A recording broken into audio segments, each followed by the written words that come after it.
Sœurs et frères, oui, Nosiemi, Pasteur Melo vous parle. Comme Jean-Baptiste, le pasteur Melo sait, hélas, qu'il prêche dans le désert, même auprès des premiers concernés, à savoir les Africains et leurs descendants dispersés à travers le monde, la diaspora du Solélé. Le pasteur Melo a déclaré à plusieurs reprises que le mensonge prend l'ascenseur, tandis que la vérité se manifeste après avoir péniblement gravi les marches de l'incrédulité. Depuis des années, le pasteur Melo vous révèle le secret des secrets, le troisième secret de Fatima, avec des détails que son esprit humain limité n'aurait jamais pu inventer. Mais il n'y a pas pire aveugle que celui ou celle qui ne veut pas voir, pas pire sourd que celui ou celle qui ne veut pas entendre. Le pasteur Melo a déposé un trésor aux pieds des Africains et de la diaspora, mais qu'obtient-il en retour? Incrédulité, moquerie, insulte. Cependant, si sur 1 million il y en a un seul qui croit, le pasteur Melo aura accompli sa mission. Et quand viendra le moment où la vérité triomphera aux dépens du mensonge, il paraphrasera qu'au soit Christ. Malheur à toi, Chorazin, malheur à toi, Bethsaïda, car si les miracles qui ont été faits au milieu de vous avaient été faits dans Tyr et dans Sidon, il y a longtemps qu'elles se seraient repenties en prenant le sac et la cendre. C'est pourquoi je vous le dis, au jour du jugement, Tyr et Sidon seront traités moins rigoureusement que vous. Matthieu 11, 21 à 22. Vous seriez peut-être tenté de répliquer, mais de quel miracle parle-t-on en ces temps modernes? Gens de peu de foi.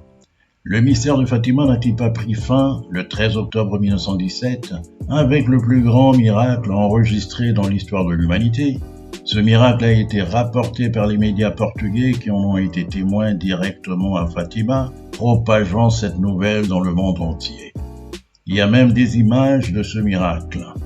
Le soleil défiant les lois de la nature, tournant sur lui-même, zigzagant et semblant tomber sur la terre. Et ce, devant une foule d'au moins 70 000 personnes.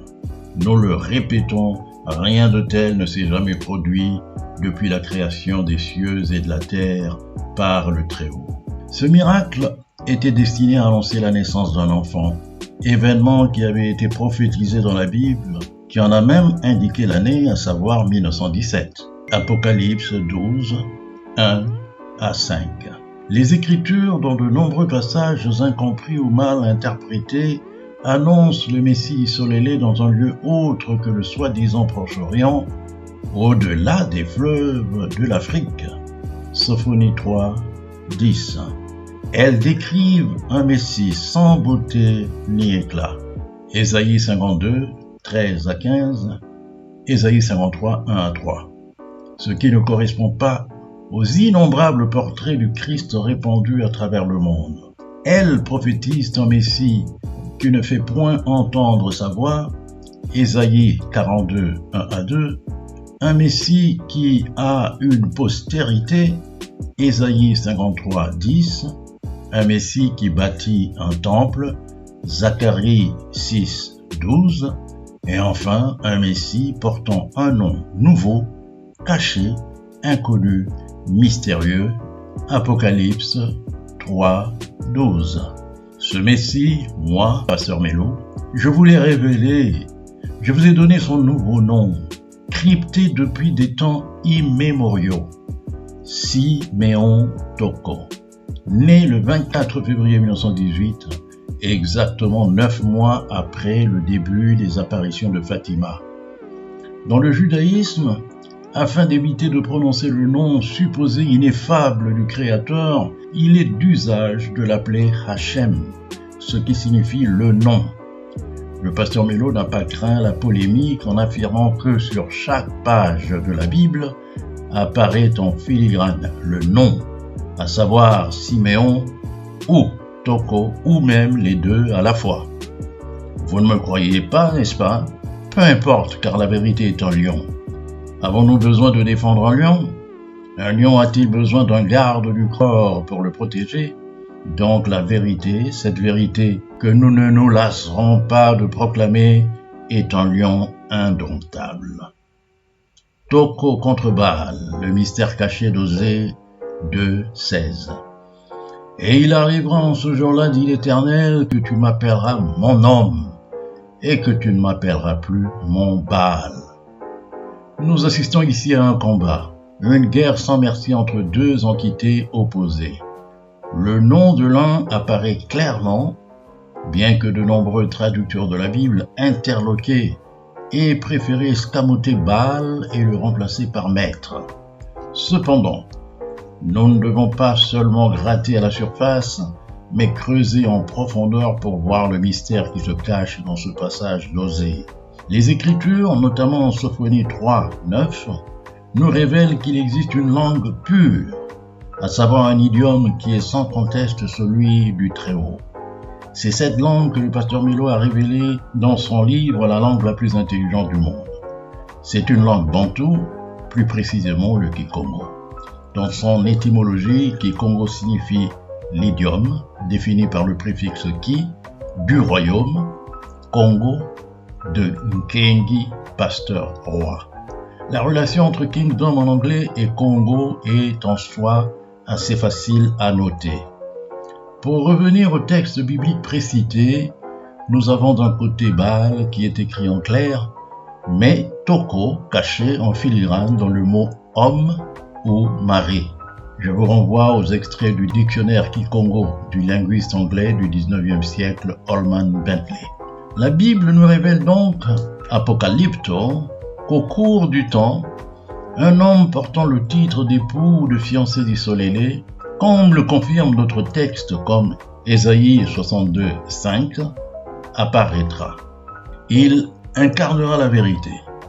Sa seule présence sonnera la fin du culte de Baal, le faux Dieu, vénéré par son peuple, rendu aveugle depuis des siècles, à savoir un Christ blanc qui n'a jamais existé. Nous aurions beaucoup à dire là-dessus, mais nous allons ici simplifier. Ceux qui se disent Israël et non Isolélé, notez la nuance, ont introduit Baal dans leurs pratiques religieuses. Le passage suivant d'Ézéchiel 8:14 est assez édifiant à cet égard. Il me conduisit à l'entrée de la porte nord du temple du Très-Haut, et j'y vis des femmes assises qui pleuraient la mort du dieu Tammuz. Il faut noter que Tammuz ou Dumuzi est en fait le dieu mésopotamien Baal, vénéré par les Égyptiens sous le nom de Seth, dont le nom est proche de Satan, Chronos par les Grecs et Saturne par les Romains. Soulignons que dans la culture anglo-saxonne, Baal est célébré chaque semaine sous son nom romanisé de Saturne, autrement dit Saturday, samedi. Ainsi, Tammuz ou Baal était bien adoré dans le temple de Jérusalem, à la porte nord du temple, comme l'atteste Ézéchiel. Tammuz ou Baal a été déifié et continue d'être célébré par Israël durant un mois entier. Cherchez simplement sur Google le nom du 4e mois du calendrier hébraïque. Vous constaterez que son nom est bien Tammuz.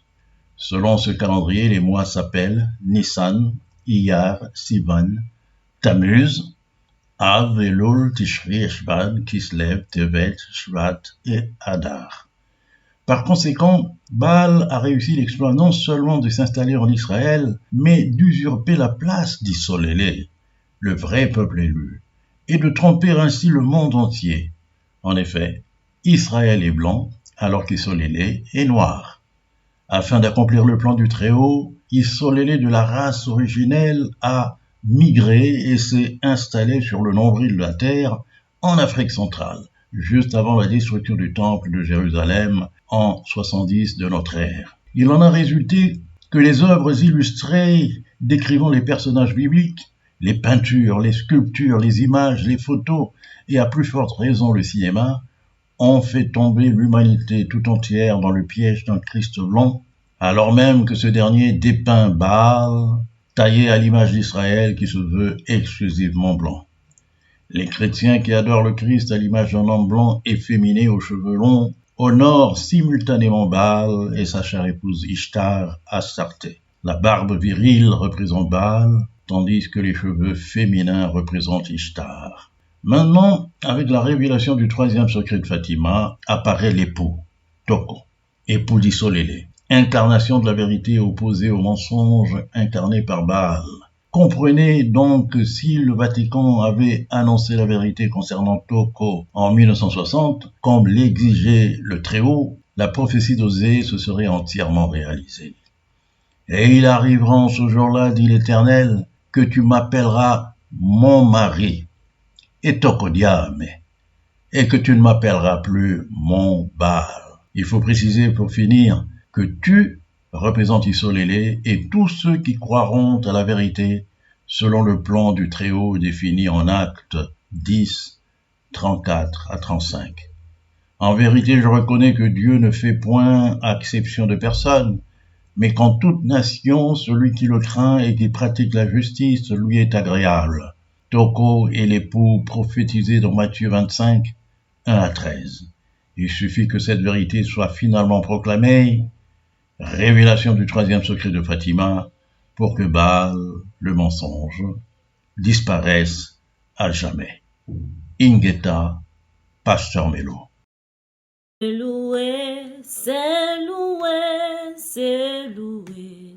Et mon ongele, lusala e luvu vamu.